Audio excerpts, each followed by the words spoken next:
rediscovering or becoming yourself after a toxic relationship. Now, you might be watching this because you've just come out of, or you've been out of a toxic relationship, or you've been through a number of toxic relationships like I have. I have been on a carousel of toxic relationships for most of my adult life. And after 9 years of work, I finally ended that lifetime of toxic abuse and toxic relationships, both personal and professional. And I'm going to share with you some of the reasons why you might be finding it difficult to heal, you might be feeling stuck, and how you can, or the methods that I've used and that I use with my clients to heal and to break free from that pain and become and rediscover yourself again. If you're still in a toxic relationship, you can still you can still heal while you're inside that relationship so that you can move forward. It may be that you don't feel that you can leave for whatever reason, and there is absolutely no judgment here. I've, as I said, been in multiple toxic relationships, abusive relationships, emotionally, physical, sexual, all of the things, financial, and I've stayed in one of those relationships for a few years. So I totally understand, and there is absolutely no judgment. So you may feel that you're not ready yet, or you may never be ready to leave, but what you can do is to start to heal yourself from within, without feeling guilty, without feeling shame, without feeling angry, and to start living with joy and in your divine power. So there are a few reasons why you might be finding it difficult to move forward, and the first one that comes to mind, you're longing for the person that you thought they were at the beginning of the relationship, particularly if you've been involved with a narcissist. Now, not all abusive people are narcissists, but all narcissists are abusive. Even the self-aware narcissists, there aren't many of them, but even the self-aware narcissists who are doing their best not to be toxic and dysfunctional, they still have abusive traits. Now, if you've been involved with a narcissist, you will know the signs. I'm not going to go into the signs in this video. I probably won't do that very much on this channel anyway, because I don't want to focus on them. I want us to focus on you. At the beginning of all of the dysfunctional and toxic relationships that I've been in, apart from one, they all pretended to be someone who I could really relate to. If you're with a narcissist, it feels like they're your soulmate. It feels like you can tell them anything, and they will say to you, you can tell me anything. And the reason they do that is because they want something that they can then use against you later. You will recognize this if that's been the case for you. So you're longing for maybe the person that you thought they were, or the person that you met, but that person that they presented to you wasn't real. That was a lie. What they were doing was mirroring, finding out what you're like and finding out the type of people that you like and mirroring those types of people, that type of person, so that they could create a bond with you, a false bond, and then start to exploit and take away from your person and use you for their own agenda. It may be that you're feeling guilty for allowing it to go on for a long time. Even if you were only with that person for a few months, it might be that you're feeling that you should have known, or you should have left sooner. And if you're with that person for a number of years, or if you've been in a cycle of these kind of relationships like I have, you may feel guilty for allowing that to happen. Because if you understand how the law of attraction works, you will know that we attract into our lives the things we want and the things that we think we don't want. I'm going to make another video on this. At this point, I'm only 10 videos in, so I'm going to make another video on this to explain it a bit more. Now, that might be difficult for some of you to hear, but whether you agree with it or not, and whether you want to hear it and like it or not, that is the case. And it took me quite a long time to understand that and to accept that and understand it. But once I did, it made it much easier for me to start to move on and to stop attracting such abusive people. So as time went on, the relationships that I attracted, the people that I attracted became less and less abusive, and now I'm in a wonderful, loving, supportive and caring relationship. Had I met my current partner, my fiance, so hopefully my partner for life, if I had met him or gotten, well, I've known him for 11 years, and we've only been together for almost two. But if I'd got into a relationship with him sooner, a few years ago, I wouldn't have been ready, and the relationship would have ended. I would have sabotaged it for sure.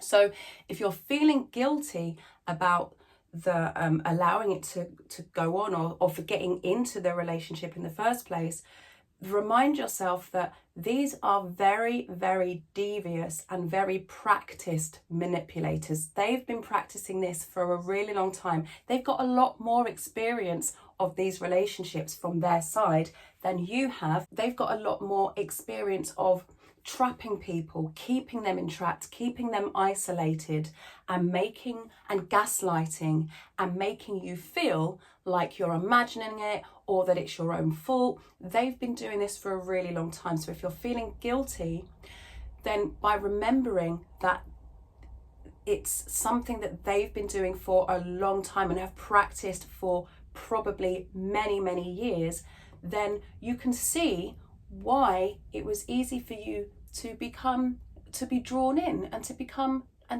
trapped and isolated if that was the case. And it's not your fault. It just is. It's just they planned it all along. They always planned to do whatever it was that happened inside that relationship. And they knew it before they even met you. They were just looking for the right person for that relationship to happen with, and that is not your fault. You might be humiliated by the lies that they're telling you, the lies that they told other people's judgment of you and what happened, or maybe people are judging you and believing their lies. Or you might feel guilty about your loyalty to the relationship, to the person that you felt that you loved, that you had this bond with. And that's absolutely normal, because because they convinced you that they were the right person for you until you knew better. And maybe you knew for a long time and either didn't take action, or you feel that you didn't take enough action, or you feel that you waited too long to take action, or maybe you haven't yet taken any action and you're feeling guilt and feel like you should be doing better or should be doing different. It's not the case. It just is. What is just is. But now that you're here, and you wouldn't be here if you didn't want to change, you can start making those changes. And I do recommend that you if you haven't already, take my free mindset reset playbook, because that's going to help you to remember who you are as a person, who you were before they came along and before all of this shit started happening. Now remember, you are not the relationship. This relationship does not define you. It doesn't mean that you're a bad person. It doesn't mean that you're a victim. That word, I don't know why I did that. It doesn't mean that this is always going to be the case. As I say, I've been through I'm nearly 50, and I've been through all of my adult life, and almost all of my relationships have been abusive and toxic and dysfunctional. Not just in my personal life, I've had probably 3 professional toxic relationships as well. So I was just attracting this from everywhere, right? And in my case, and in most cases, it's generational. So these are patterns that have been going on for decades, probably before you were even an apple in your parents' eye. Now, another thing to remember, and I personally, at the moment, because I've healed, I personally don't feel happy about this, but when I first understood this that I'm about to tell you, it made me very, very happy and made it quite easy for me to start moving forward. They are secretly hurting way more than you are, and that's why they do the things that they do. So however badly you're feeling about yourself, secretly, they are feeling hundreds of times worse. The difference is they don't know how to stop it, and you do. And that's why you're here. Now, I'm not in the habit of calling people better than others. We all just are. However, we do have better behaviours. Some people behave better than other people. Now, you can take that on board or think I'm talking absolute shit. That's up to you. Whatever you feel is right for you. But by knowing that they are secretly hurting more than you, that may give you a little bit of comfort so that you can start to think about yourself and focus on yourself and your progress and your development more than you're thinking about the crap that they did to you. So a process that I have developed over time and through all of the learning that I've done over the past 9 years is something that I call remove and replace. I am looking at my notes, you can probably see, I can't remember this all from the top of I know it, but I can't remember it all in the right order, right? So remove and replace. So I'm going to explain what that means. The remove part is when this person, let's give this person, I'm not going to give them a name. I don't like to humanize them. I actually, the narcissist that I was with, I actually just call him the narcissist. I don't give him a name anymore. He doesn't deserve, I don't want his name in my mouth. So I just call him the narcissist. When they pop up into your mind, remove their name and replace it with something else that feels good for you. So at first, I'm going to be honest, I used to call him the cunt. So before I was ready to go full no contact, I changed his name to the cunt. And so when his name popped up, rather than feeling shit, it would make me laugh. Then when I went no contact, he's just not in my phone anymore. Oh, and I've blocked him everywhere, but he still keeps popping up. They find ways. They're very devious and manipulative. They find ways. But I think this one's finally got the message. So if you change their name to something else, which kind of takes the human element away from them, and I'm not saying dehumanize them, I'm not saying that at all, I'm just saying for the time being, so that you are able to move forward, it might help you to either remove their name completely or give them a new name. And rather than, because you can't remove them from your mind once they're there, okay, but what you can do is replace the thoughts, any negative thoughts and any negative feelings, because thoughts become feelings. So you replace those negative thoughts that come up when you think about them or when they're brought up in conversation, and replace them with positive truths about yourself. And this is kind of transformational, because it means that you're reminding yourself, possibly multiple times a day, how amazing you are. And there's nothing wrong with that. It's not egotistical. I do have a video about ego. It's going to pop up here if I remember, or in the description. It's not egotistical. It doesn't mean you love yourself too much. You should love yourself, okay? You absolutely should love yourself, because loving yourself is what's going to heal you. And when you start replacing yourself with truths about yourself, you're going to start building, rebuilding, and reconnecting with your self-worth. So you could say something like, I am a kind and loving person, and this is the proof that I have. And you all have proof of that. You all have lots of proof of that. And then you could say, I love such and such about myself. If it feels too much to say, I love this about myself, you could say, I appreciate this about myself. And if that's too much, you could say, I acknowledge this about myself. And this is something that we do in the playbook. So when you get the playbook, and I do recommend that you take it, it doesn't cost a bean, it only costs your email and a little bit of time.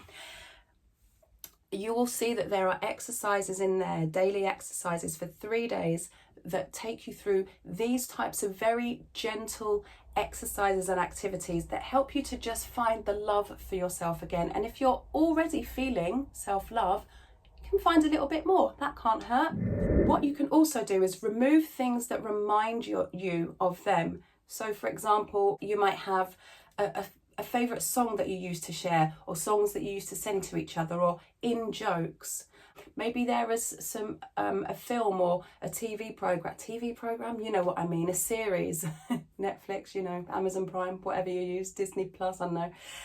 Maybe there's something that you used to watch together that when it pops up, it reminds you of them. So remove that and replace that with something for yourself that gives you something more positive. So that might be motivational videos, it might be podcasts about personal development, it might be your favorite song, it might be possibly some music that they hated. I used to like doing that, actually, playing songs that they hated. Reading about personal development, going to positive groups. Now, there are lots of therapy groups, and what I don't like about therapy groups is that they tend to focus on the negative. They tend to focus on the past and what's holding you back and what's challenging and what's difficult. But when you find positive groups like a coaching group, and I do have one, by the way, this is it's more about the present and moving forward, and not looking at the past and not harping back to and focusing on the challenges. When you find a positive group of people, they will uplift you and encourage you and support you to move forward and to progress and to keep loving yourself. So I hope that this has helped you to understand a little bit more about why it might be difficult to move on and how you can start moving on. And I do recommend that you take my free mindset reset playbook. As I said, you will find it you'll find it in the description or in the pinned comment. If you would like to watch the video about ego, then it's going to pop up somewhere around here, and there are other videos in the channel as well. Remember to like the video, subscribe, and to share it with someone that you think will benefit. I'll see you very soon. Ciao!